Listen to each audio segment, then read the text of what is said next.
I took my cousin's place in the imperial selection. Once selected, I became a high-ranking princess.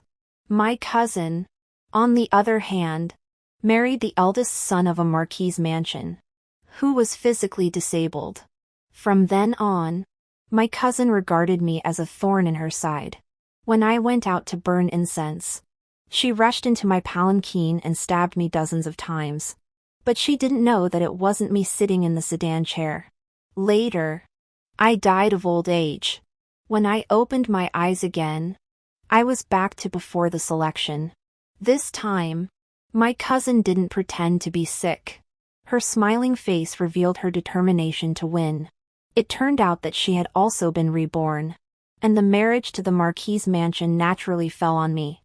On the day of the wedding, my cousin dressed in her finest attire, looking down on me with arrogance. This blessing of being a widow is yours, sister. I'm going to be the prince's consort. Chapter 1. I laughed. Just changing the place to be a widow, this is something I'm quite skilled at. Where does she get the confidence that she can become a prince's consort? Does she really think that the position of prince's consort is something our Lin family has passed down through generations? I was reborn on the day the imperial decree for the beauty selection was issued.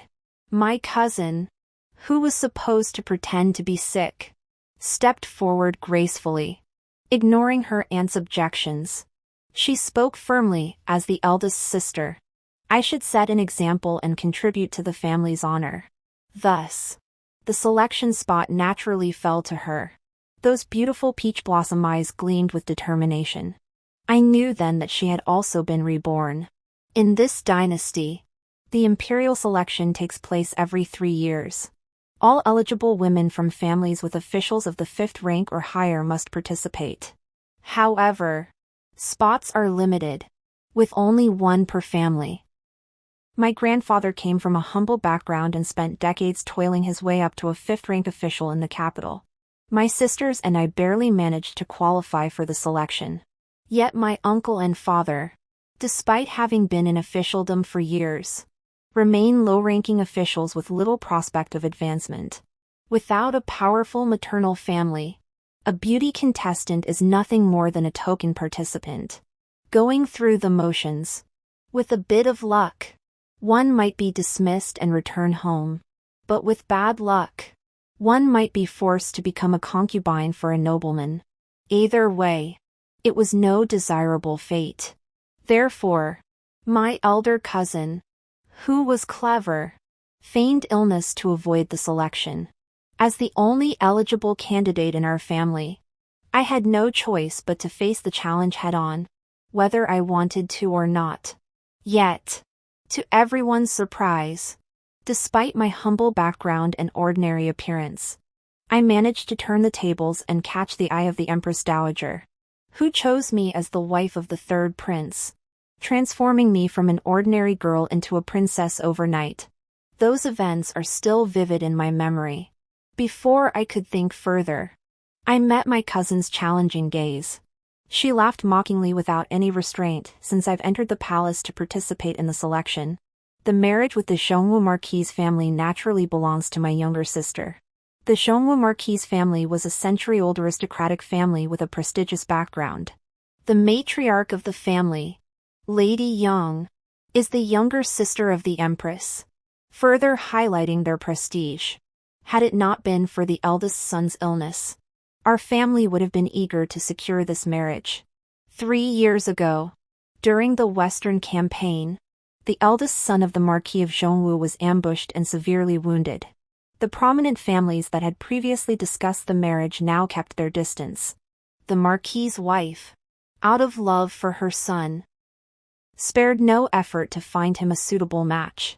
My eldest aunt, who was known for her political acumen, seized an opportunity and secured this marriage alliance.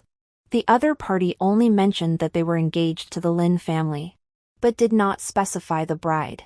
Since this marriage was arranged by my eldest aunt, my cousin had already regarded it as her own.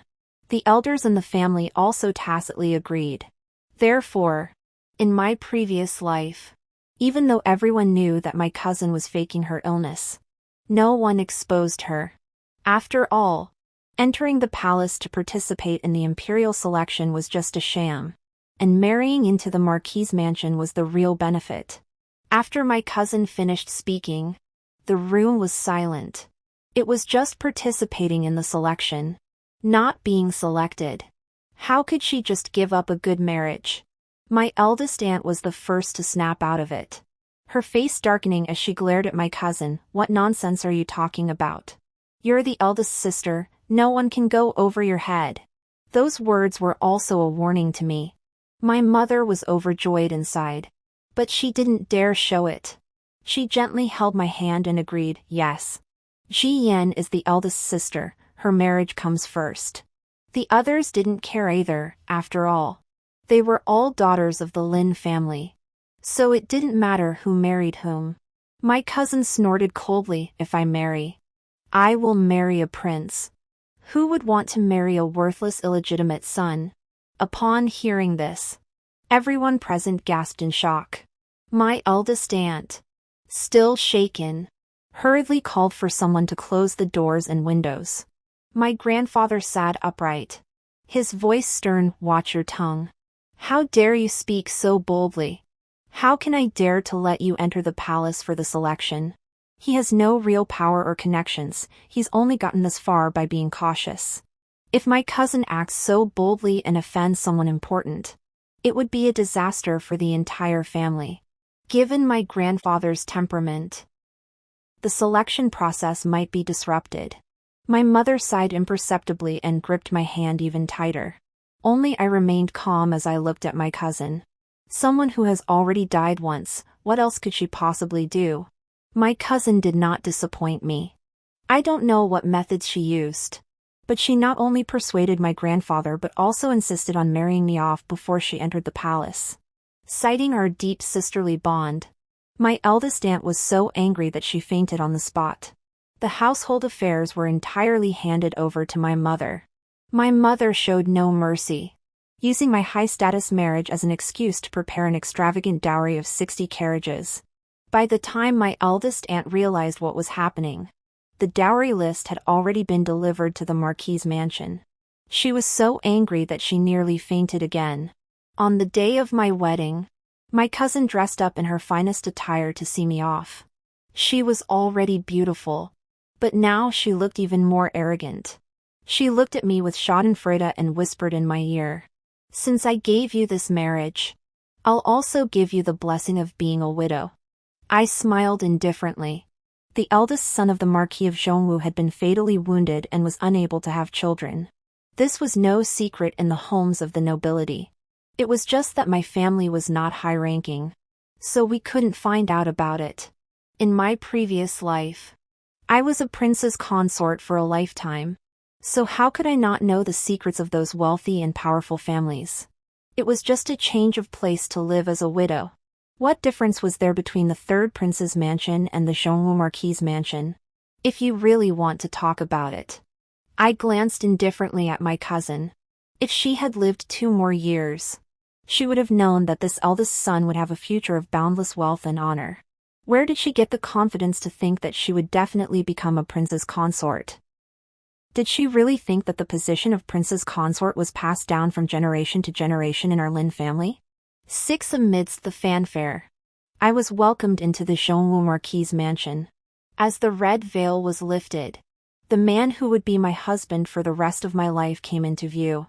Qin Shao wasn't particularly handsome, but he made up for it with his tall stature, deep-set eyes, and the rugged charm of a warrior.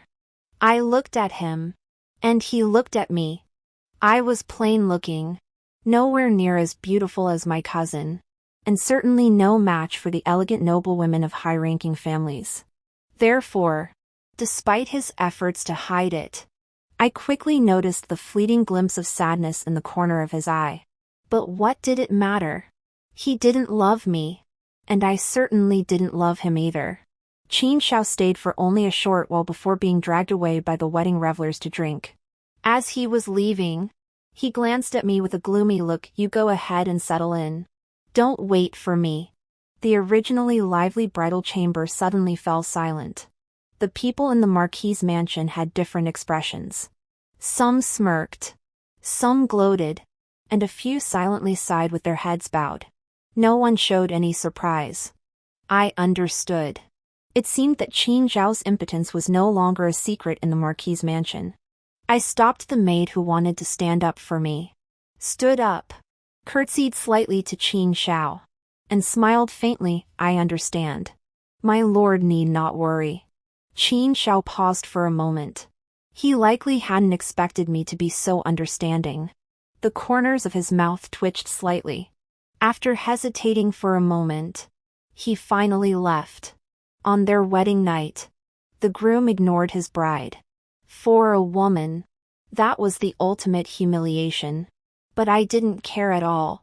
After all, in my previous life at the third prince's mansion, I had endured far greater humiliations. What was this compared to that? I watched the flickering candlelight and drifted off in thought. I wondered if my elder cousin would get her wish tomorrow during the selection. Qin Zhao didn't return to the bridal chamber all night. The next morning during the tea ceremony, the Marquis scolded Qin Zhao harshly with a stern expression. If it weren't for Lady Yang, the Marquis's wife, pleading on his behalf, he might have resorted to family discipline. In contrast, Lady Yang was much kinder. Not only did she show great affection for Qin Zhao, the illegitimate son, but she also bestowed a pile of gold and silver jewelry upon me to console me. My child, you were wronged last night. I am here to apologize on behalf of Zhao for you. Do not hold it against him. Lady Yang spoke softly, holding my hand and comforting me. I did not refuse and accepted everything she offered. This drew disdainful glances from the other sisters-in-law, as if my petty behavior had brought shame upon them. Fortunately, they prided themselves on their noble and dignified demeanor. So even if they looked down on me, they always kept up appearances. Therefore, my days in the Marquis's mansion were not too difficult. On the second day of the wedding, Qin Zhao returned to the military camp. On the day of the return visit, he still didn't show up. Instead, he had someone open his private treasury and told me to take whatever I wanted. I didn't hesitate to take as much as I could, which was my way of indirectly expressing my dissatisfaction with him. After all, given his behavior, what normal woman could tolerate such treatment? I returned to my parents' home with a cartload of gifts. Before we could exchange a few words, a eunuch arrived with an imperial edict. My cousin also returned with him. It turned out that my cousin had been chosen by the Empress Dowager and was to be married to the third prince as a concubine. She was now returning to the mansion to await her wedding. After expressing our gratitude, my grandfather secretly slipped a silver note to the eunuch who had delivered the imperial edict, then personally led him to the front hall for tea and a rest. My cousin remained in the inner courtyard. After several days apart, her cousin looked noticeably thinner. No doubt life in the palace had been tough. A prince's concubine, it sounded like the height of honor. But in the end, she was still just a concubine, forced to bow and scrape before the main wife. A family that truly loved their daughter wouldn't consider this a good match. But imperial grace was vast, and they dared not refuse. My eldest aunt could only hold my cousin and weep silently. But my cousin pushed her away with a displeased expression on such a joyous day. Mother, crying like this is unlucky. My eldest aunt stood there stunned for a moment, her body going limp. Fortunately, my mother acted quickly and supported her, preventing her from losing her composure. My cousin glanced at her guiltily, then quickly turned her gaze to me. It's my fault. I forgot that today is my sister's return visit. I hope she doesn't blame me for stealing your thunder. I wonder how she's been at the Marquis's mansion. Hey, where's my brother-in-law? Could he have not accompanied my sister back? My cousin looked at me maliciously and smiled meaningfully. She looked like someone in a position of power. I didn't want to respond, but she leaned closer to me and whispered with a smile. I hear that the Marquis's mansion is full of wolves and tigers. You must fight for yourself. Little sister. And don't die too early. I shook my head silently and looked at her with a half-smile. Don't argue with fools. It seemed that some people would never learn even if they lived 100 years. If the Marquis's mansion was full of wolves and tigers, was the third prince's mansion a haven? The third prince, Ling Su, was in his 20s. His biological mother was Consort Yi, who came from the Suan Marquis's mansion and was very favored by the emperor. The third prince himself was handsome and distinguished. Marrying the third prince seemed like a perfect match. But think about it, ordinary princes of his age have been married for years. Why is the third prince, with such advantageous conditions, still alone, without even a concubine? In my previous life, I was mysteriously betrothed to the third prince as his main wife. It wasn't until the day of the wedding that I finally learned the truth. It turned out that the third prince had already pledged his heart to someone else. And that someone was none other than the young eunuch who had grown up with him. The third prince was into men. Although the empress tried to hide it, there were no secrets in the palace. The high-ranking noble families who were closely connected to the harem naturally all knew about it. These families all avoided the third prince like the plague. Not only would they never consider marrying their daughters to him, but they even warned their sons to stay far away from him, lest they be led astray. The emperor was a kind-hearted man. He couldn't force someone to marry against their will. So he simply stopped interfering. The emperor had many sons. He didn't need to worry about this one. But Iguife had only this one son. And as a mother, she would never give up on her child. Over the years, she had secretly sent countless beauties to the third prince. But he remained unmoved. Instead, he grew even more affectionate toward that young eunuch. Enraged, Iguife vowed to have the young eunuch killed. But she dared not act, as the third prince threatened to take his own life. In desperation, she gave up on the idea of having the third prince produce an heir and decided to adopt one from the imperial clan instead. But to adopt, she first needed to find a wife for the third prince as a mere figurehead. That's why she set her sights on me. A lowly born, plain-looking, seemingly honest and virtuous maiden. But I couldn't understand why she would choose my cousin in this life. After all, my cousin and I were completely different in both appearance and temperament. I wanted to warn her, but my cousin's smug expression was truly repulsive. Moreover, although she hadn't actually killed me in my previous life, she had indeed harbored murderous intent toward me. She had simply killed the wrong person. Thinking of this, I suddenly felt a pang of pity for her. In my previous life, I, the foolish older sister, believed I was living a better life than her, which fueled her jealousy and hatred toward me. So, when I went out to burn incense, she rushed to the carriage and stabbed me repeatedly through the curtain. But she never knew that the person inside the carriage wasn't me. It was the little eunuch whom the third prince cherished most. She thought that the person sitting in the 8-person palanquin, symbolizing the status of a prince's consort, must be me. Little did she know that I was merely a decoration in the third prince's mansion and had no right to enjoy the treatment of a prince's consort. The true mistress of the third prince's mansion was that little eunuch. Unfortunately, my cousin had lost all her senses at the time, and the little eunuch had always preferred to dress as a woman. So she didn't recognize the face of the person in the palanquin and was stabbed to death by the guards on the spot. After the little eunuch died, the third prince also committed suicide out of love. I, on the other hand, became the true master of the prince's mansion. Come to think of it, my cousin seems to be my benefactor after all. So I smiled even more sincerely. Thank you for your concern, sister. I wish you all the best and hope that everything goes well for you. The mansion was busy with my cousin's wedding, so I couldn't stay long. After returning to the Marquis's mansion, Lady Yang sent someone to call me. First, she wanted to speak on Qin Zhao's behalf regarding today's return visit. Second, she had heard about my cousin's wedding and wanted me to choose a gift to send back. Before I could say anything, I heard the crown prince's wife congratulate me in a strange tone. Your family is so blessed. Your younger sister married into the marquis's mansion. And you are even more blessed. Marrying into the prince's mansion. How wonderful and congratulatory. I smiled faintly and did not respond. Instead, I glanced around discreetly with the corner of my eye.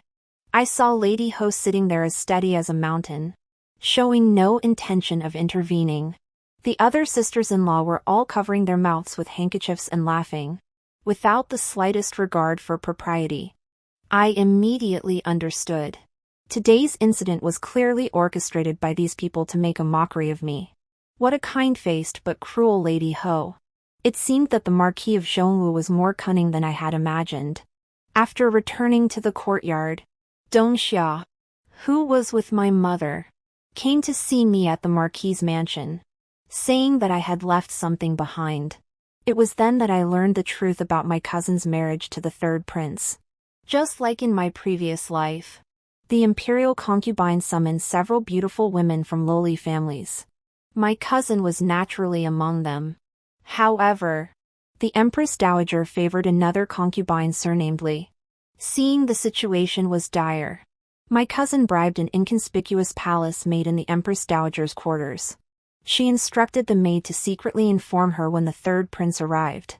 Upon receiving the news, she secretly changed into a palace maid's attire and hid outside the Empress Dowager's quarters.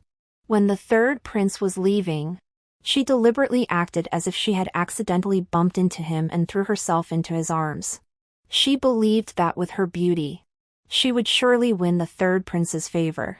But to her surprise, the third prince became furious and ordered her to be beaten to death on the spot.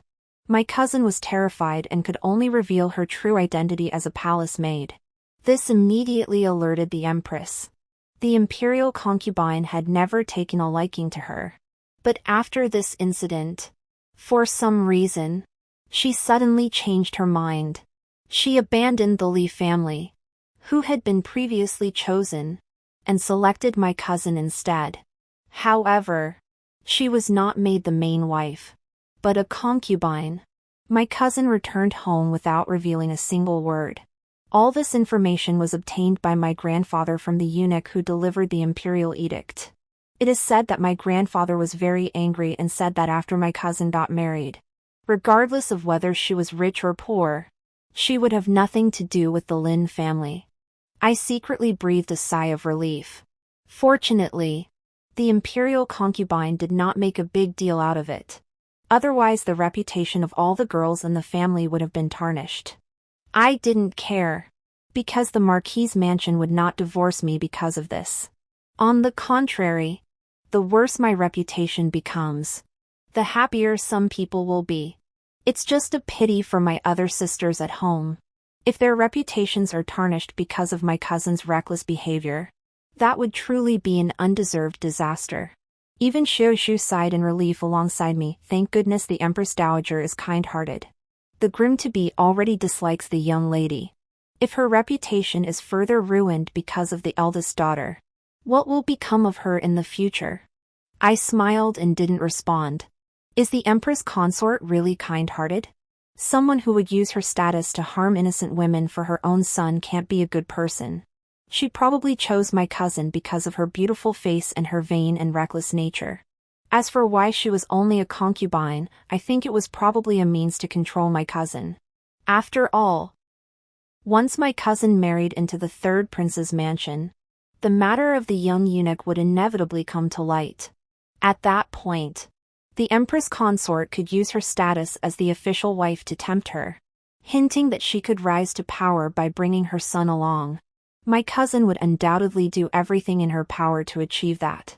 It's just a pity that the imperial consort didn't understand her son well enough and greatly underestimated the third prince's feelings for that little eunuch. This scheming, with everyone harboring ulterior motives, was bound to end in mutual destruction. My cousin's actions in the palace were still not kept secret. At least in the Zhongwu Marquis's mansion, it had already become a laughingstock. Fortunately, thanks to the ambiguous attitude of the Marquis's wife and the frequent ridicule of my sisters-in-law, I was able to figure out the temperaments of everyone in the Marquis's mansion. This allowed me to quickly establish a foothold in the Marquis's mansion. Even more unexpectedly, Qin Xiao didn't seem to dislike me so much anymore. Although he still resides in the military camp, even when he occasionally returns, he stays in his study to rest, but at least he no longer treats me with a cold face. He occasionally exchanges a few words with me and even has people send me small gifts. Everything seems to be slowly improving. 2 years passed peacefully.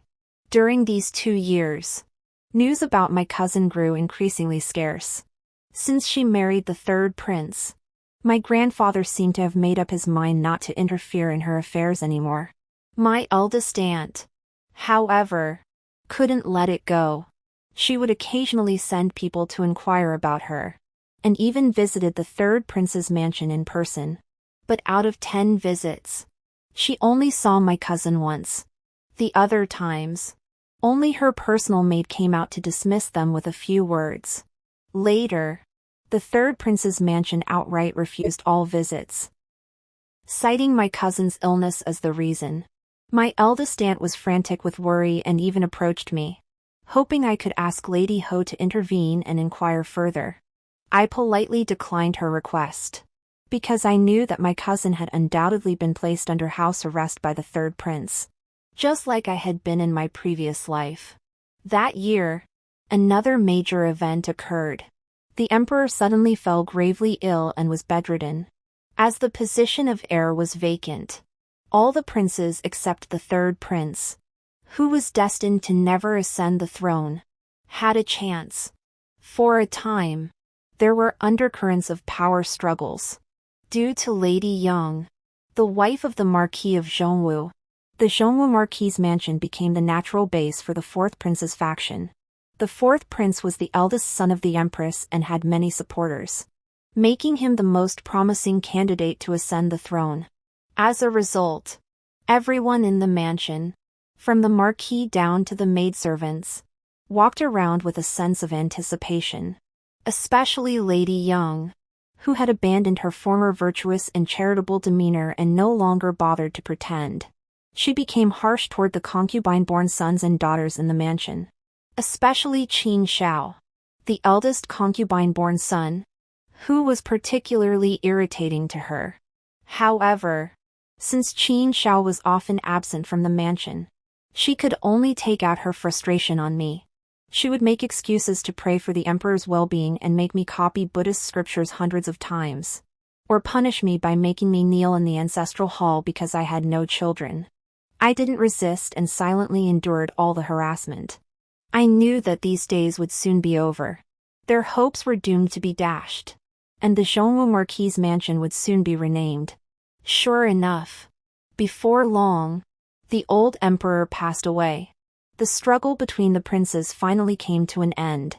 Just like in my previous life, it was the sixth prince, Ling Yun, who had no presence whatsoever, who finally ascended the throne. The fourth prince, who was the legitimate son of the empress, was killed for treason. The Zhongwu Marquis's mansion, as the fourth prince's faction, was also implicated. All adult males were sent to the border, while the women and children were sent back to their hometowns. Of course, there were exceptions. Qin Xiao and I were among them. From beginning to end, Qin Xiao had been loyal to the sixth prince. He had also rendered great service in the battle for the throne. The plaque of the Zhongwu Marquis's mansion had just been removed when the new emperor personally bestowed a plaque of the Yong'an Marquis's mansion to be hung in its place. The Marquis's mansion was still the same. The difference was that Qin Xiao became the Yong'an Marquis, with the title passing down to his descendants, and I became the Marquis. That day, Qin Xiao locked himself in his study and drank himself into a stupor. Ignoring the guards' attempts to stop me, I entered the study for the first time. In a state of confusion and infatuation, Qin Xiao and I finally became husband and wife. After coming to his senses, Qin Xiao gently embraced me and told me his story. That year, the Marquis was chased and wounded by enemies. With no other choice, He hid in a nearby village. It was there that he met Zhou Shi, the mother of Qin Xiao. Zhou Shi saved the wounded marquis, and during his recovery, they developed feelings for each other. After the marquis recovered, he married Zhou Shi in a ceremony witnessed by her parents. Soon after, Zhou Shi became pregnant. However, the marquis had to leave urgently due to the outbreak of border wars. Before departing, he promised Zhou Shi that once the war ended, he would return to the capital to fetch her in a palanquin. Zhou waited year after year, but even when Qin Xiao was 7 years old, the marquis still had not returned. Zhou had no choice but to grit her teeth, bid farewell to her parents and fellow villagers, and take her son to the capital alone. In the end, when they finally found the Zhongwu Marquis' mansion after much hardship, they discovered that the marquis had married a woman from a high-ranking family named Yang 5 years earlier. Upon seeing Zhou Shi and her son come to his door, the marquis likely felt a sense of guilt. Despite Yang Shi's objections, he granted Zhou Shi the status of a concubine. He also took great care of his son, Qin Xiao. However, this only made Yang Shi hate Zhou Shi and her son even more. Just 1 year later, Zhou Shi suddenly died of natural causes. The marquis not only failed to investigate the truth thoroughly but merely sighed lightly, saying it was just bad luck, and let the matter drop. At this point, Qin Zhao's voice choked up. From that moment on, I knew that I had not only lost my mother but also my father. I hugged him tightly and patted his back silently. Later, Yang Shi also learned to be cunning.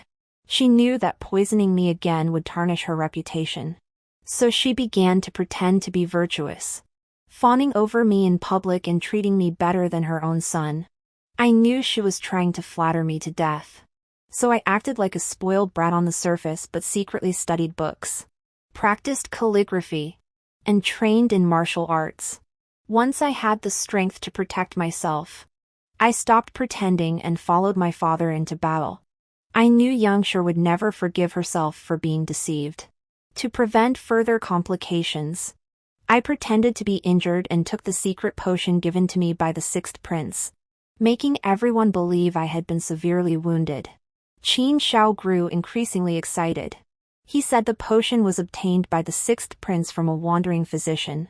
Within a year of taking it, it would render a man impotent.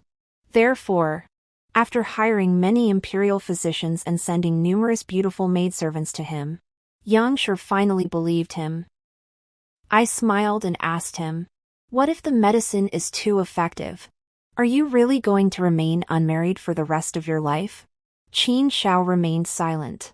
He never answered, turning his head and falling asleep. I looked out the window. It was still pitch black outside. The light in my eyes dimmed along with it. From that night onward, Qin Xiao moved out of the study and began living with me. Soon after, I became pregnant. However, just then, a plague broke out in the capital. Even several noblemen in the palace fell ill. Being pregnant, I dared not take any risks. So I discussed it with Qin Xiao and decided to leave the city and stay at the estate for a while. Qin Xiao readily agreed. The city is a bit unsettled right now. Once I have my leave, I will personally escort you there. This will be a trouble for you, my lord. I smiled gently, placed my hand on my waist, and personally escorted him out of the courtyard gate. As soon as I turned around, I immediately had Xiu Zhu take a message to the 3rd prince's mansion. Xiu Zhu's figure grew smaller and smaller, and I silently prayed in my heart. Elder cousin, I hope this time you won't let me down." Qin Xiao had been busy with official matters for several days and finally managed to free himself after 7 or 8 days. Seeing his exhausted expression, I invited him to join me in the carriage. Qin Xiao was truly exhausted. He leaned against the cushion and fell asleep as soon as he entered the carriage. I lifted the curtain and told the driver to stop, instructing him, "The marquis has just fallen asleep.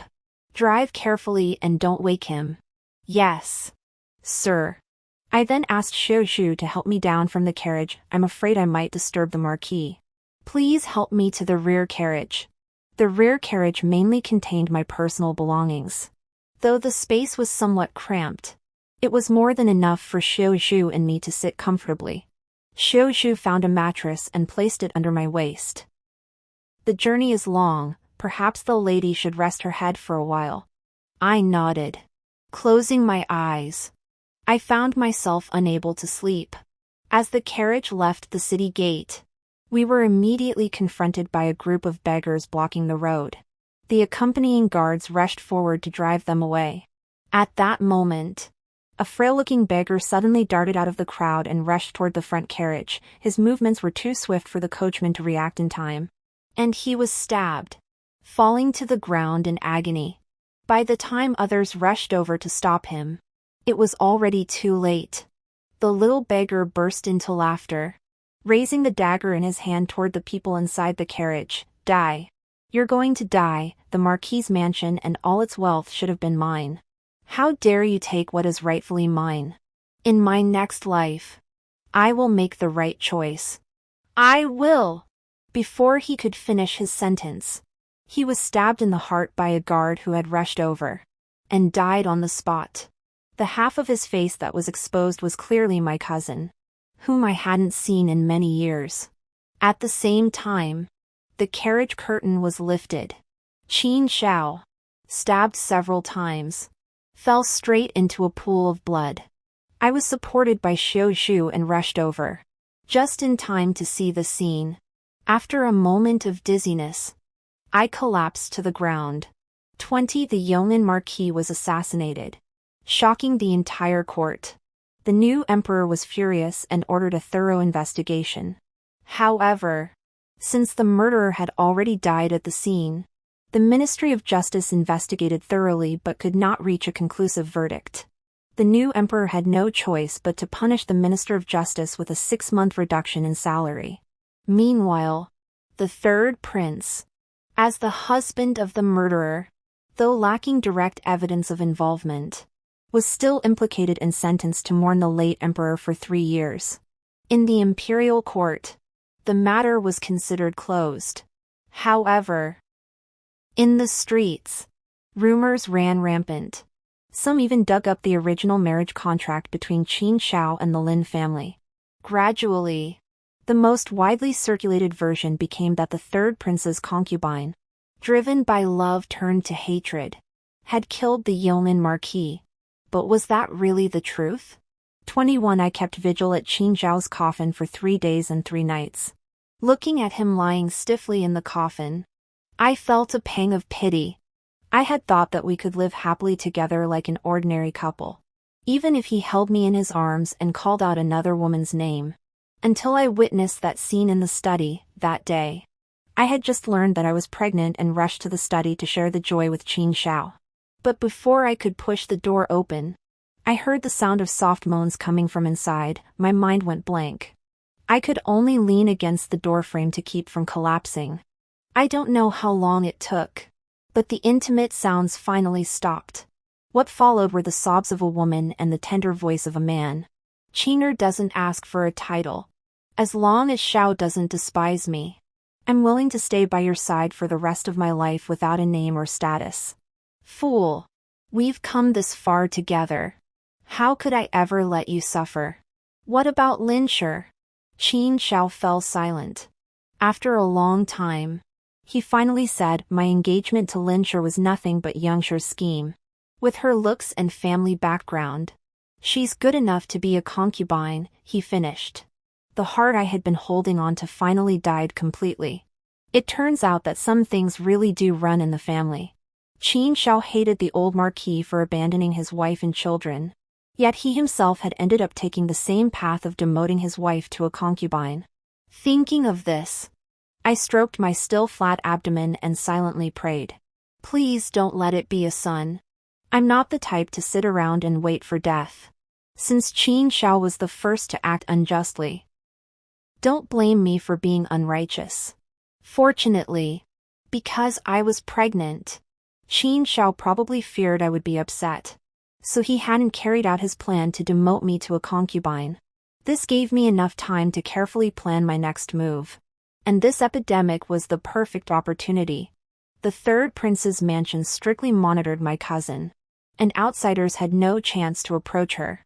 But coincidentally, the noble Empress Dowager in the palace also contracted the epidemic, and the third prince went to the palace with a young eunuch to attend to her. And that's exactly why I had the chance to act.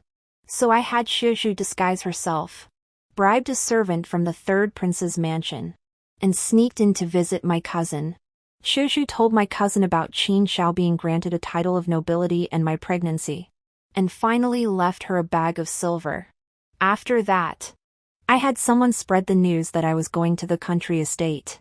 Given my understanding of my cousin, she would certainly not waste such a golden opportunity. As for Qin Shao, I had already administered a small dose of sleeping potion to him 2 days prior, leaving him in a constant state of drowsiness. Coincidentally, he had been busy with official duties recently, so everyone assumed his drowsiness was due to overwork, including himself. On the day of departure, I had already had soothing incense burned in the carriage. Those spices were something I had gone to great lengths to obtain. Ordinary people would not be affected by them, but for someone like Qin Shao who had been drugged, the effect was remarkably potent. So, forget about ordinary sounds of a fight. Even if the sky were to collapse, he wouldn't hear a thing. To die in his sleep, unaware of anything, was the last bit of kindness I could show him. After Qin Shao was buried, I had someone bring the woman who had been hiding him in the study. The woman, no longer the delicate woman she had been before, began to curse at me. "Lin Shi, what are you? I am Zhao's woman, and I am carrying his child." I didn't say a word, but motioned toward the door. Soon, an old woman carrying a bowl walked in. I forced open her mouth and poured the black liquid down her throat. Soon, the woman collapsed on the ground in agony, blood flowing down her thighs. "Take her back to where she belongs." I turned away and closed my eyes. This woman was named Song Yunqing, who had been betrothed to Qin Shao since childhood and later became the concubine of the fourth prince. After the fourth prince was executed for treason, all the women in his household were sent to the imperial brothel. However, Song Yunqing managed to change her identity through Qin Zhao's connections and hid herself in a marquis's mansion. Now, it was time for her to return to where she belonged. A few months later, I gave birth to a daughter. The emperor sent many gifts and conferred the title of Princess in Kong on my newborn daughter. The eunuch who delivered the imperial edict tentatively asked me, "Madam, would you like to adopt a son from a collateral branch of the family as the heir to the Yuan marquis?" I refused repeatedly, saying that one daughter was enough for me in this life. The man seemed very satisfied and smiled, telling me to take good care of myself. After he left, Xiuzhu asked me in confusion, "Why didn't you agree? Why won't you adopt a son? This is a hereditary marquisate." I shook my head. "Silly girl. Precisely because it's hereditary, I can't adopt a son. Besides, I have my own daughter. Why would I want to raise someone else's son? What if he turns out to be ungrateful? After all, the son I adopted in my previous life was a complete ingratitude." A few days later, the messenger arrived again. This time, he brought an edict granting me the title of first-rank Lady of Virtue. I knew this was the emperor's reward for my discretion and understanding. I held my daughter in my arms. Looking at the wealth and glory that now belonged solely to the two of us, what more could I possibly want?